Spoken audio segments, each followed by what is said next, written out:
জান্নাত আমাকে জড়িয়ে কান্না শুরু করে দিল। জান্নাতের কান্না দেখে প্রচন্ড অবাক হয়ে গেলাম। মেয়েটি তো মোটেও কান্না করার মেয়ে নয়। জান্নাতের চোখের পানিতে আমার টি শার্ট ভিজে গেল অনুভব করতে পারলাম। কি হয়েছে, কান্না করছো কেন?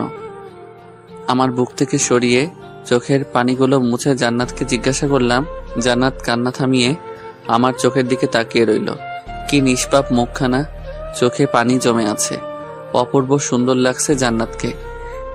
এই পাগলি, কেন কান্না করছো? বললাম তো আর দেরি হবে না, এখন চলো একসাথে খাবো। অনেক ক্ষুধা লেগেছে, আপু আমাদের জন্য অপেক্ষায় বসে আছে। আমাকে ক্ষমা করে দেন, অনেক বড় অন্যায় করে ফেলেছি। হুট করে জান্নাতের মুখে এই কথা শুনে অবাক হয়ে গেলাম। বলছে কি মেয়েটা? কি এমন হলো যার জন্য ক্ষমা চাচ্ছে? কি হয়েছে বলবে যার জন্য এমন করে কান্না করছো? আমার দিকে অপরূপ ভাবে তাকিয়ে রইল। পাশে রাখা ডায়েরিটা হাতে নিয়ে আমার দিকে বাড়িয়ে দিল। তখন আমার খেয়াল গেল সেদিকে। আমি বললাম, আরে এটা তো আমার ডায়েরি। আপনার অনুমতি না নিয়ে আপনার ডায়েরিটা পড়ে ফেলেছি। জান্নাতের কথা শুনে প্রচন্ড হাসতে ইচ্ছে হলো। আমি প্রতিদিন আমার জীবনের সবটুকু ঘটনা ডায়েরিতে লিখে রাখতে চেষ্টা করি, সবসময় লুকিয়ে রাখতে চেষ্টা করি। হয়তো কোনো কারণে পেয়ে পড়ে ফেলেছে। অন্যজনের কোনো ব্যক্তিগত জিনিস অনুমতি না নিয়ে পড়ে ফেলা অন্যায়। তবে বলল তো সেজন্য সে অনুতপ্ত। আর আমার ব্যক্তিগত তো সবকিছুই জান্নাতকে নিয়ে। আরে পাগলি, এতে কান্না করার কি আছে? আমার সবকিছুই তো তোমাকে ঘিরে, তোমাকে নিয়ে প্রত্যেকটি কথা। আর তুমি তো হলে আমার অপরিচিতা, তাহলে অপরিচিতা পড়বে না তো কে পড়বে? না, তবে আমি কি যেন বলতে চেয়েছিল। অপরিচিতার মুখ চেপে ধরলাম। আর কোনো কথা নয়, খাবার খেয়ে তোমার সাথে এই বিষয়ে কথা বলবো। এখন চলো একসাথে খাবার খাবো। জান্নাতকে আর কোনো কথা বলার সুযোগ না দিয়ে হাত ধরে নিয়ে আসলাম। খাবার টেবিলে চুপচাপ খেয়ে নিল। কোনো সারা শব্দ নেই তেমন একটা। হয়তো কিছু একটা হয়েছে যার জন্য অনুতপ্ত অপরিচিতা। খাবার নিয়ে বসে শুধু হাত নাড়িয়ে যাচ্ছে, তবে খাবার করে নাম নেই। এই জান্নাত, খাচ্ছিস না কেন? কিছু হয়েছে নাকি এই বারান্দাটা আবার তোকে কিছু বলেছে? হঠাৎ যেন চমকে উঠলো আপুর কথা শুনে। আপুর দিকে চমকে তাকিয়ে রইল আর বলল, না আপু, কিছুই হয়নি, এই তো খাচ্ছি। বুঝেছি। শোন, এই বারান্দার যদি কিছু বলে তাহলে মেরে সোজা করে রাখবি, আর যদি তুই না পারো আমাকে বলবি, তাহলে আমি এসে আবার সোজা করে দিব। আপু কথাগুলো বলে আমার দিকে ফিরে তাকালো। আপুর উপর প্রচন্ড রাগ হচ্ছে। এই জন্যই তো প্রেম করে বিয়ে করলে এই অবস্থা। তুই যা ডাইনি, তোর জন্য দুলাভাই সারাক্ষণ ভয় থাকে। ভাগ্যিস বিয়ের আগে ওর সাথে দেখা হয়নি, নয়তো আমারও একই দশা হতো। হঠাৎ মুখ ফসকে অপরিচিতা নামটা বেরিয়ে যায়। আমাকে ভূত দেখার মতো তাকিয়ে রইল জান্নাত আমার দিকে। আপু আমার দিকে প্রচন্ড রেগে তাকিয়ে রইল, যেন আমাকে গিলে খাবে। কি বললি তুই? আমি ডাইনি? মাম্মি, ডাইনি দেখতে কেমন? ডাইনি কি? আপুর কথা শেষ না হতে ছোট মামুনি বলে উঠল। ওর কথা শেষ না হতেই আপু ধমক দিয়ে ওঠে। ওই, তুই চুপ করবি? এই বান্দরটার সাথে থেকে দিন দিন তুইও বাতরামি শিখছিস, আর তুই আমাকে ডাইনি বললি? আপুর ধমক খেয়ে কান্না শুরু করে দেয় মামুনি। জান্নাত উঠে গিয়ে কোলে নেয়। আর আপু যেই উঠে আমার দিকে এগিয়ে আসছে, খাবার ফেলে ভো দৌড়।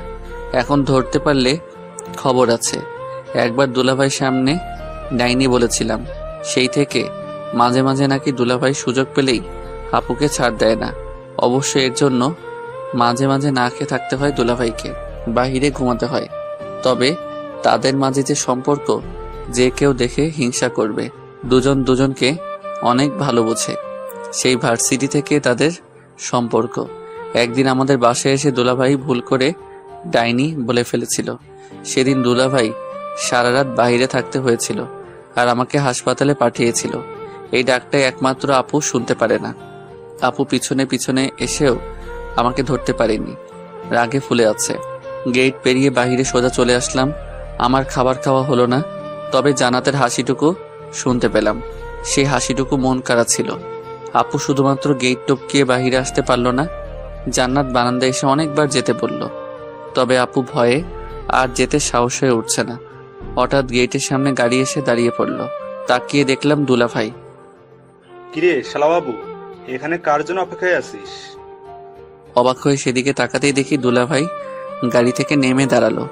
আমি দেখে অবাক হয়ে গেলাম। আরে আপনি কিছু না বলে চলে আসলেন?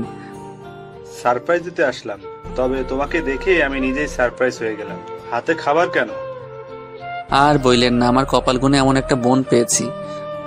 আমার কথা শুনে দুলাভাই হাসতে শুরু করলো।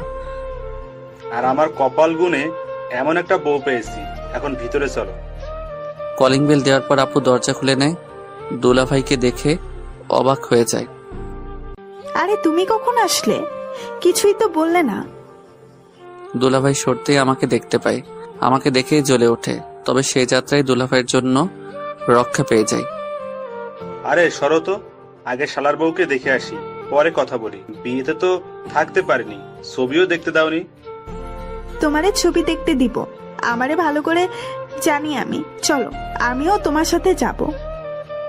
আপুর কথা শুনে দুলাভাইয়ের চেহারা কেমন হয়ে গেল। আপু সাথে নিয়ে চলল। আমার রুমের সামনে যেতেই জান্নাতের সাথে দেখা হয়ে গেল। আপু জান্নাতকে ডাক দিল। জান্নাত তখন রুমের ভিতরে যাচ্ছিল। আপুর কথা শুনে ঘুরে তাকালো। জান্নাত দুলাভাইকে দেখেই বহুত দেখার মতো চমকে উঠল। ভাইয়া, আপনি এখানে কেন আসলেন? জান্নাতের কথা শুনে সবাই অবাক হয়ে গেলাম। তার মানে কি জান্নাত আর দুলাভাই কি পূর্ব পরিচিত? এই, তুমি কিভাবে ওকে চিনো? দুলাভাই কিছু বলতে যাবার আগেই দুলাভাইকে আপু বলে বসলো। আমিও দুলাভাইয়ের মুখের দিকে তাকিয়ে রইলাম। বেচারার বুঝতে বাকি নেই যে আপু কতটুকু রেগে আছে। আরে এত চোখ রাঙানোর কি দরকার? আগে তো শুনবা আমি কিভাবে জান্নাতকে জানি। তা না শুনেই আগেই রেগে যাচ্ছ কেন? বলো, কি ঘটনা? যদি মিথ্যা বলছো একটু, তোমার একদিন আর আমার যা কয়দিন লাগে বলে দিলাম। প্রচন্ড সন্দেহ নিয়ে আপু কথাগুলো বলল দুলাভাইকে। আমি দুলাভাইয়ের দিকে অবাক হয়ে তাকিয়ে রইলাম। আচ্ছা আপু, তোমার বর কি এমন কিছু করেছে যার জন্য সন্দেহ করো? এই যে এখন দেখো, আগেই বলছি সব সময় এমন করলে অন্যরা ভাববে আমি আবার উল্টোপাল্টা কিছু করি, যার জন্য সন্দেহ করো। তুমি বলো, আজ পর্যন্ত এমন কিছু করেছি যার জন্য আমার সাথে এমন করো? না, তা করো নাই। যদি করে ফেলো, তাই সবসময় আগলে রাখি। তাই বলে এমন ভাবে তোমার মতো বউ যেন সবার কপালে জোটে, তাহলে কারো সাহস হবে না উল্টোপাল্টা কিছু করার কথা মাথায় আনার জন্য। ধন্য আমি তোমার মতো বউ পেয়ে। দুলাভাই এমন কথা বইলেন না।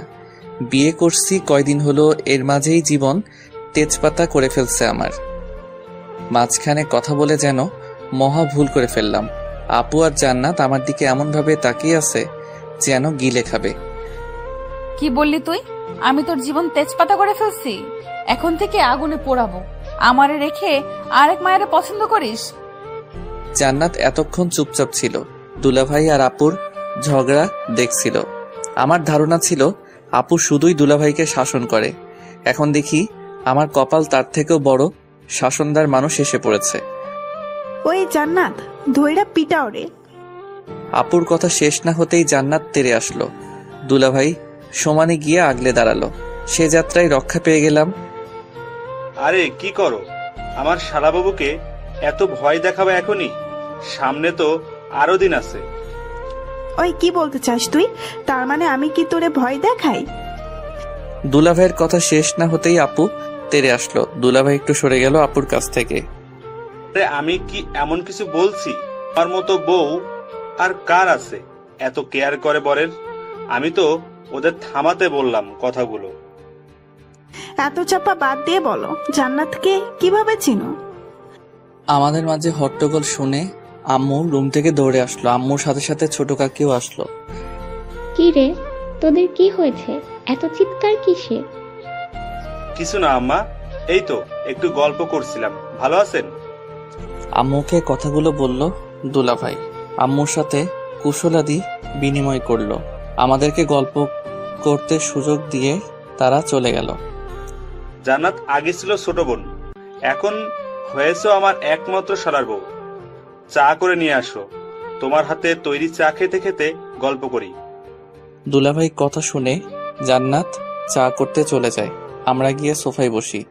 দুলা